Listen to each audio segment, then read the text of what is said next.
ഈഞ്ചക്കലിലെ crime branch ഓഫീസിൽ നിന്ന് തന്ത്രി കണ്ഠരര് രാജീവ് വരെ പോലീസ് ഉദ്യോഗസ്ഥർ പുറത്തേക്ക് കൊണ്ടുപോവുകയാണ്. ജിവിൻ ഇപ്പോൾ പുറത്തേക്ക് ഇറക്കുകയാണ്. ഏറ്റവും സുപ്രധാനമായ ഒരു അറസ്റ്റാണ്. അവിടെ ഏതെങ്കിലും ഉദ്യോഗസ്ഥരുടെ പ്രതികരണം ഉൾപ്പെടെ ഉണ്ടോ?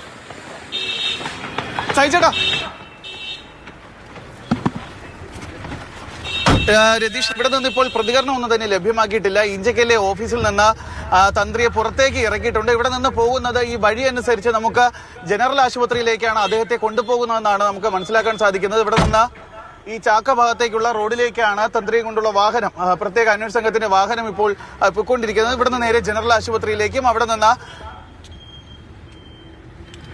തന്ത്രിയെ പുറത്തേക്ക് കൊണ്ടുവന്നിരിക്കുന്നു, വൈദ്യപരിശോധനയ്ക്ക് കൊണ്ടുപോകണം. ഇതൊക്കെ സ്വാഭാവികമായ നടപടിക്രമങ്ങൾ മാത്രമാണ്. നമ്മൾ നേരത്തെയും കണ്ടിട്ടുണ്ട് ഇത്തരം കേസുകളിൽ സ്വാഭാവികമായ നടപടിക്രമങ്ങളാണ്. തന്ത്രി കണ്ഠരര് രാജീവ് വരെ ഇപ്പോൾ അറസ്റ്റ് രേഖപ്പെടുത്തിയതിനു ശേഷം പുറത്തേക്ക് എത്തിക്കുകയാണ്. ഇനി കോടതിയിൽ ഹാജരാക്കുക എന്നതാണ് അറസ്റ്റിന് തുടർച്ചയുള്ള നടപടിക്രമം. സ്വാഭാവികമായും അദ്ദേഹം റിമാൻഡിലാകും, ജയിലിലേക്ക് അയക്കപ്പെടും.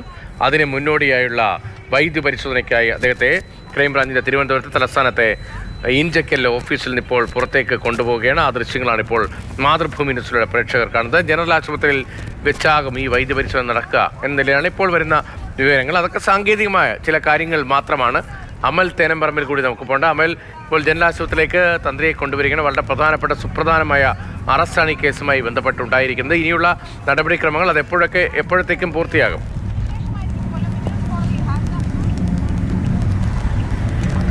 ഇഞ്ചക്കലിലെ ക്രൈംബ്രാഞ്ച് ഓഫീസിലെ റിമാൻഡ് റിപ്പോർട്ട് തയ്യാറാക്കലടക്കമുള്ള സാങ്കേതിക നടപടിക്രമങ്ങൾ പൂർത്തീകരിച്ചിപ്പോൾ തന്ത്രിയുമായുള്ള പോലീസ് വാഹനം ജനറൽ ആശുപത്രിയിലേക്ക് പോവുകയാണ്. നേരത്തെ നമ്മൾ ഫോർട്ട് ആശുപത്രി എന്ന് പറഞ്ഞിരുന്നു. അവിടെയും ഒരു സംശയം ഉണ്ടായിരുന്നു, അവിടേക്ക് കൊണ്ടുപോകുമോ എന്ന്. പക്ഷേ ഈ ദിശ അനുസരിച്ചാണ് എങ്കിൽ ഇപ്പോൾ ചാക്ക ഭാഗത്തേക്ക് എത്തുകയാണ്. അവിടെ നിന്നും നേരെ പേട്ട കയറും. പേട്ടയിൽ നിന്നും പാറ്റൂരെത്തി, പാറ്റൂരിൽ നിന്നും നേരെ ജനറൽ ആശുപത്രിയിലേക്ക് പോകുന്നു എന്നുള്ളതാണ് മനസ്സിലാക്കാൻ കഴിയുന്നത്. ഇപ്പോൾ വാഹനം ചാക്കയിലേക്ക് എത്തുകയാണ്. മുന്നിലൊരു പോലീസ് വാഹനത്തിൻ്റെ അകമ്പടിയുണ്ട്, നിറയെ പോലീസുണ്ട്.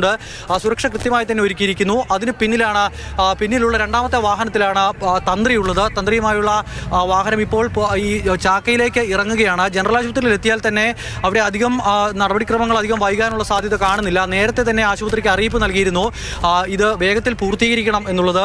അതിനാൽ അവിടെ അതിനുള്ള ക്രമീകരണങ്ങൾ 4 മണി മുതൽ തയ്യാറായിട്ടുണ്ട്. അത് അവിടെ മാത്രമായിരുന്നില്ല, 2 ആശുപത്രിയിൽ അത്തരം ക്രമീകരണങ്ങൾ തയ്യാറായിട്ടുണ്ടായിരുന്നു. അവിടുത്തെ വൈദ്യപരിശോധന പൂർത്തിയാക്കിയാൽ ഉടൻ തന്നെ നേരെ കൊല്ലത്തേക്കാണ് പോവുക. കൊല്ലത്ത് വിജിലൻസ് കോടതി മജിസ്ട്രേറ്റിന്റെ വീട്ടിൽ ഹാജരാക്കും. വീട്ടിൽ ഹാജരാക്കിയാൽ റിമാൻഡ് ഉണ്ടാകും എന്ന് പ്രതീക്ഷിക്കുന്നു. അങ്ങനെയെങ്കിൽ തന്ത്രി ഇന്നിപ്പോൾ രാത്രി അന്തി ഉറങ്ങേണ്ടി വരുന്നത് പൂജപ്പുര സെൻട്രൽ ജയിലിലാകും എന്നുള്ളതാണ് ഏറ്റവും നിർണായകമായ കാര്യം.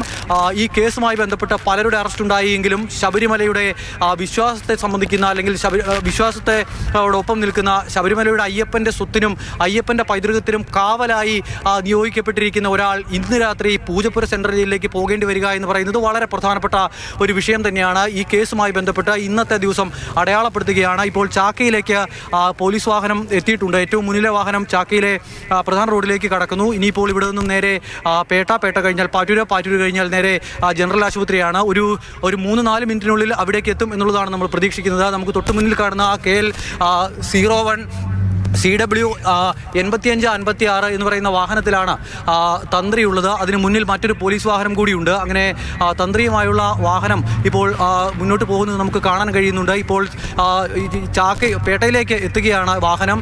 ഇവിടെ നിന്നും അധികം വൈകാതെ തന്നെ ഈ ആശുപത്രിയിലേക്ക് എത്തും. അവിടുത്തെ നടപടിക്രമങ്ങൾ വേഗത്തിൽ പൂർത്തിയാക്കും. അതിനുശേഷം നമുക്ക് കാണാൻ കഴിയുന്നുണ്ട് വാഹനത്തിനുള്ളിൽ തന്ത്രി വാഹനത്തിനുള്ളിൽ ഇരിക്കുന്നത്. അപ്പുറയും ഇപ്പുറയും പോലീസുകാരുണ്ട്. മുന്നിലൊരു പോലീസ് വാഹനത്തിൻ്റെ അകമ്പടിയുമുണ്ട്.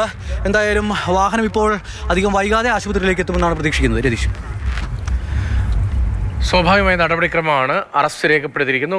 തന്ത്രി കണ്ഠരര് രാജീവരുടെ അറസ്റ്റ് രേഖപ്പെടുത്തിയിരിക്കുകയാണ്. ശബരിമല സ്വർണ്ണക്കൊള്ളയുമായി ബന്ധപ്പെട്ട അതിപ്രധാനമായ സുപ്രധാനമായ അറസ്റ്റാണ് രേഖപ്പെടുത്തിയത്. നോക്ക്, ഈ വർഷം ഈ സീസണിൽ ഇപ്പോൾ സീസൺ തുടരുകയാണ്. മണ്ഡല മകരവിളക്ക് ഉത്സവം നടക്കുകയാണ്. എത്ര വലിയ തിരക്കാണ് ശബരിമലയിൽ അനുഭവപ്പെടുന്നത്. അവിടെ സ്വർണ്ണക്കൊള്ള നടന്നു. സാധാരണ നിലയിൽ അത്തരമൊരു വാർത്തയൊക്കെ വരുമ്പോൾ മറ്റെന്തെങ്കിലും ഒരു കാരണവുമായി ബന്ധപ്പെട്ടോ കാര്യവുമായി ബന്ധപ്പെട്ടാണെങ്കിൽ അതുമായി ബന്ധപ്പെട്ട് നിൽക്കുന്ന ആളുകൾ അകന്നു നിൽക്കുകയാണ് പതിവ്. പക്ഷേ ഇത്തവണ ഇത്തരം കൊള്ളയുടെ വാർത്തയൊക്കെ വന്നപ്പോഴേ ശബരിമലയിൽ വലിയ തിരക്കായിരുന്നു. വിശ്വാസപരമായി അത് അയ്യപ്പൻ്റെ ശക്തി കൊണ്ടാണ്, അയ്യപ്പനാണ് ഈ കള്ളന്മാരെയൊക്കെ പുറത്തേക്ക് കൊണ്ടുവന്നത് എന്ന നിലയിലൊക്കെ ഉള്ള വലിയ വിശ്വാസികളുടെ പ്രതികരണങ്ങളൊക്കെ നമ്മൾ പലപ്പോഴും കേട്ടുള്ളതാണ്. ശബരിമലയിൽ വലിയ തിരക്ക് തുടരുകയാണ്. വളരെ പ്രധാനപ്പെട്ട മണ്ഡല മകരവിളക്ക് ഉത്സവം തുടരുകയാണ്. കഴിഞ്ഞ ദേവസ്വം ബോർഡിനെ തുടരാൻ പിന്നീട് സർക്കാർ അനുവദിച്ചില്ല. അതിനിടയിലാണ് ഇപ്പോൾ ശബരിമലയുമായി ബന്ധപ്പെട്ട് അതിൻ്റെ ഭരണം നിർവഹിച്ചിരുന്ന 2 ദേവസ്വം ബോർഡ് പ്രസിഡന്റുമാർ അറസ്റ്റിലായത്, റിമാൻഡിൽ തുടരുന്നത്. അതിന് പിന്നാലെ ശബരിമലയിലെ വിശ്വാസപരമായ ഏറ്റവും ഉന്നത അധികാരി എന്ന് പറയാൻ കഴിയുന്ന താഴ്മൺ കുടുംബത്തിലെ തന്ത്രിയായ, ശബരിമല തന്ത്രിയായ കണ്ഠരര് രാജീവരുടെ അറസ്റ്റിലേക്ക് ഇപ്പോൾ എത്തിയിരിക്കുന്നത്. സ്വർണ്ണക്കൊള്ളയിൽ തന്ത്രി കണ്ഠരര് രാജീവർക്കും പങ്കുണ്ട് എന്നതാണ് SITയുടെ കണ്ടെത്തൽ. സ്വാഭാവികമായും അതിൻ്റെ അടിസ്ഥാനത്തിലാണ് ഇപ്പോൾ അറസ്റ്റ് നടപടി ഉണ്ടായിരിക്കുന്നത്. ഇന്ത്യക്കലിലെ വിജിലൻസ് ഓഫീസിൽ ചോദ്യം ചെയ്യലിന് തുടർച്ചയായി അറസ്റ്റ് രേഖപ്പെടുത്തിയിരിക്കുന്നു. ഇനിയിപ്പോൾ അല്പസമയത്തിനകം ജനറൽ ആശുപത്രിയിലേക്ക് എത്തിക്കും എന്നാണ് അമൽ റിപ്പോർട്ട് ചെയ്യുന്നത്. അതൊരു സ്വാഭാവികമായ നടപടിക്രമമാണ്, അറസ്റ്റിന് ശേഷമുള്ള നടപടിക്രമമാണ് ഈ വൈദ്യപരിശോധന. അതിനുശേഷം കോടതിയിൽ ഹാജരാക്കണം. കോടതിയാണ് ജാമ്യം നൽകണമോ വേണ്ടിയോ എന്ന കാര്യത്തിൽ തീരുമാനം എടുക്കേണ്ടത്. വൈദ്യപരിശോധനയിൽ ഗൗരവമുള്ള ആരോഗ്യ പ്രശ്നങ്ങൾ ഉണ്ടെങ്കിൽ മാത്രമാണ് മറ്റെന്തെങ്കിലും തരത്തിൽ കോടതി തീരുമാനത്തെ അത് സ്വാധീനിക്കുക. സാധാരണയിൽ അദ്ദേഹം ഇപ്പോൾ അറസ്റ്റിനെ തുടർന്ന് നമ്മൾ കാണുന്ന ദൃശ്യങ്ങളിൽ അത്തരം ആരോഗ്യ പ്രശ്നങ്ങളൊന്നുമില്ല. അപ്പോൾ സ്വാഭാവിക നടപടിക്രമം എന്ന നിലയിൽ മാത്രമായിരിക്കും അവിടെ വൈദ്യപരിശോധന ഉണ്ടാകുക. അതിനുശേഷം കൊല്ലം വിജിലൻസ് കോടതിയിൽ ഹാജരാക്കണം. അതിനുശേഷം സ്വാഭാവികമായി ഈ കേസിൽ മറ്റുള്ളവരുടെ അറസ്റ്റിന് ശേഷമുണ്ടായ റിമാൻഡാണ് ഉണ്ടാകാൻ പോകുന്നത്. അങ്ങനെയെങ്കിൽ അദ്ദേഹം ജയിലിൽ അടയ്ക്കപ്പെടും.